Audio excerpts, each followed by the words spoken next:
前幾天有個患者把手機拿給我看2張照片，3個月前跟現在，手臂真的細了，臉的輪廓也出來了。他很得意的滑到下一張，然後表情垮下來。肚子那圈肉跟3個月前幾乎一樣。他說：“醫師，我168斷食都有照做，為什麼別的地方都瘦了，肚子完全沒感覺？”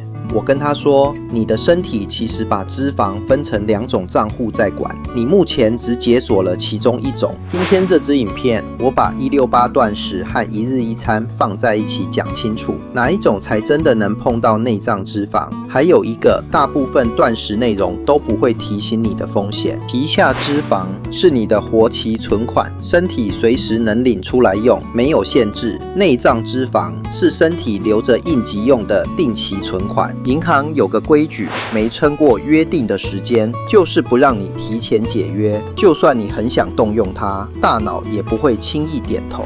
那168斷食的16個小時，到底夠不夠讓銀行點頭？答案可能會讓你意外。過了12小時，血糖降到低點，身體開始動用肝臟裡儲存的糖原。到了第14到16個小時，一種叫做脂解酶的酵素被喚醒，開始去敲皮下脂肪這個活存戶頭的門。但問題是，就在脂解酶剛敲開活存戶頭的門，準備往內臟脂肪這個定存戶頭走過去的時候，16個小時到了，你吃下今天的第一餐。168斷食就像是每天幫身体做一次溫和的打掃，能維持體重、改善輕度的胰島素阻抗。那如果把空腹時間拉得更長呢？超過16小時之後，身體裡發生的事完全是另一個等級。大腦裡負責能量調度的中樞會判斷，這次是真的缺糧了，身體釋放大量的正腎上腺素，這個訊號直接衝向內臟脂肪。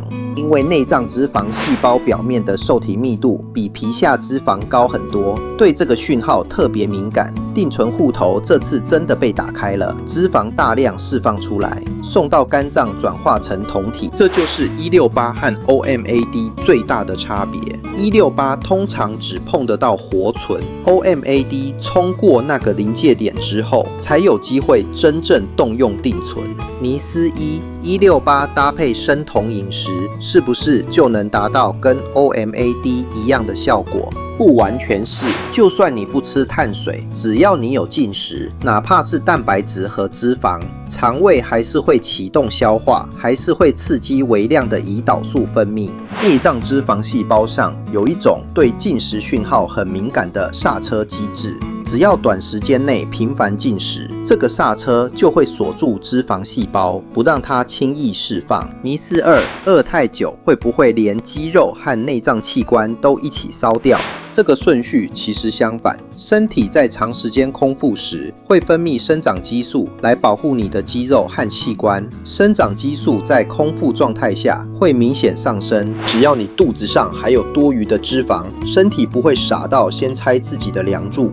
迷思3：既然 OMAD 效果比較明顯，是不是應該每天都這樣做？這是最容易踩的陷阱。身體有一種穩態防禦本能，如果你每天只吃一餐，身體會慢慢適應，開始降低日常消耗的熱量，代謝速度整體變慢。原理和迷思都講完了，但這裡有一件事是我在診間特別想提醒的，很多斷食內容完全不會講。對一般健康沒有特殊病史的成年人，我會建議的節奏是：平常5天維持168，週末挑1天做 OMAD。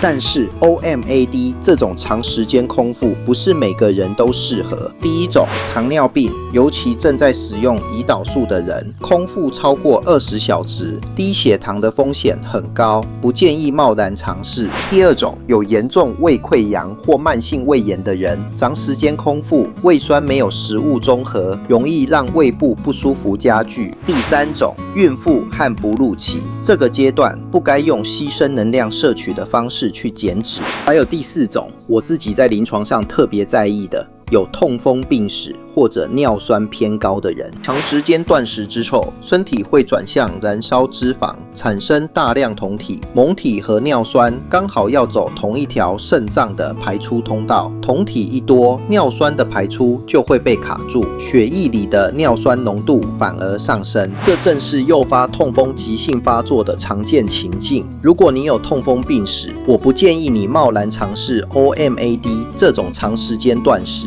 斷食過程中，如果頭暈、冒冷汗、心悸，立刻進食，不要硬撐。有痛風病史的人，如果斷食期間關節突然紅腫熱痛，立刻停止斷食並就醫。迫切吃第一口的時候，先吃一點蛋白質或健康油脂，等20分鐘再吃正餐。168斷食能維持體重、改善代謝，主要動用的是活存。要真正碰到內臟脂肪這個定存，需要撐過更長的空腹時間，但這不是人人都該做的事。我自己的臨床立場一直是這樣，先確認你的身體適不適合，再談要用哪種斷食方式，不是效果越猛越好。這張活存定存的比喻，還有適合誰不適合誰的清單，值得存起來。我是張家瑞中醫師，你現在是168陣營還是 OMAD 陣營？留言告訴我你屬於哪一種，我看了會回你。